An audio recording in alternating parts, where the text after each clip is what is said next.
गुरुदेव के चरणों में शास्त्री परिवार का अनंत कोटि नमोस्तु। प्रश्न पे आता हूँ गुरुदेव कि खट्टा या मीठा अचार में कितना सारा एडजस्टमेंट होता है। आम का स्वभाव खट्टा होता है, शक्कर और गुड़ का स्वभाव मीठा होता है, मेथी का स्वभाव कड़वा होता है, मिर्च का स्वभाव तो हम सभी जानते ही हैं।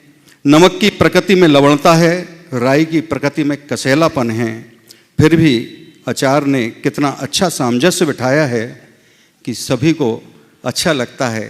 हे गुरुदेव, हम जॉइंट परिवार में नाना प्रकार के सबके अपने अलग अलग मन रहते हैं, लेकिन कैसा सामंजस्य बनाएं कि कम से कम अचार की मधुरता हम सब में ऐसी ही बनी रहे।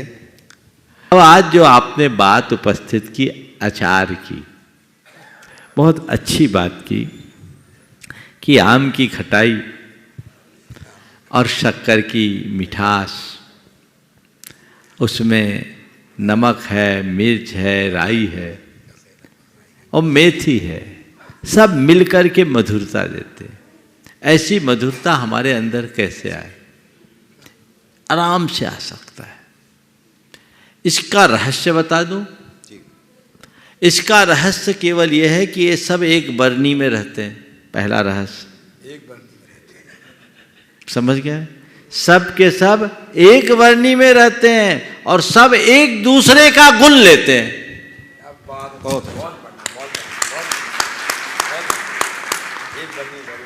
बस एक घर में रहो, एक झंडे के नीचे रहो, एक बरनी में रहो और एक दूसरे का गुण ग्रहण करने लगो, तुम्हारे यहां भी अचार की मिठास आएगी।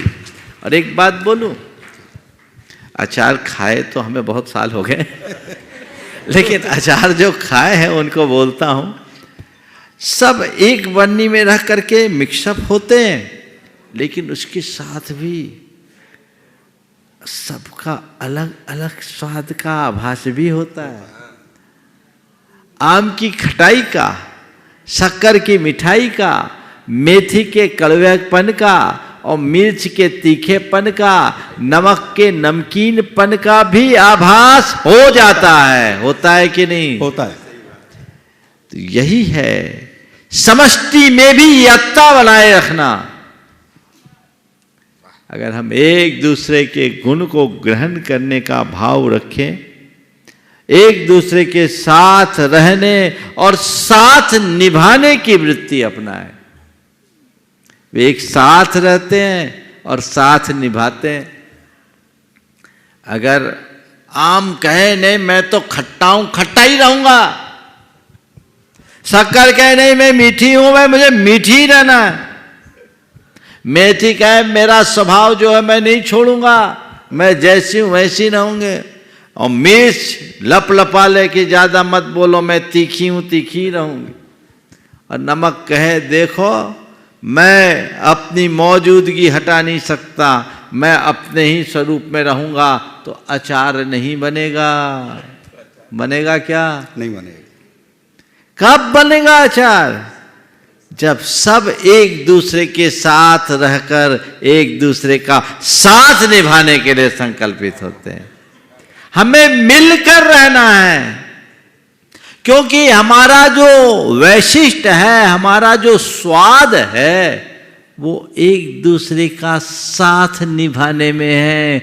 अलग होते ही स्वाद बिगड़ जाएगा। इसमें हमारी स्वतंत्रता भी है और हमारा सौंदर्य भी है, स्वाद भी है, शक्ति भी है, सब चीजें एक साथ है। तो जब हम वैसी मनोवृत्ति अपने भीतर जगा ले, तब मजा है। जब एक बरनी में ये आ जाते हैं ना, तो ये अपने आप को हटा करके अचार को ध्यान में रखते हैं।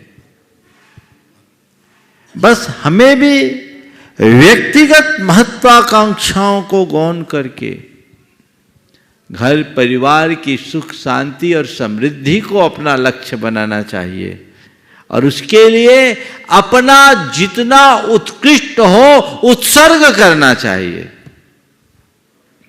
यदि हम ऐसा करने में तत्पर हो जाए तो हमारा बेड़ा पार।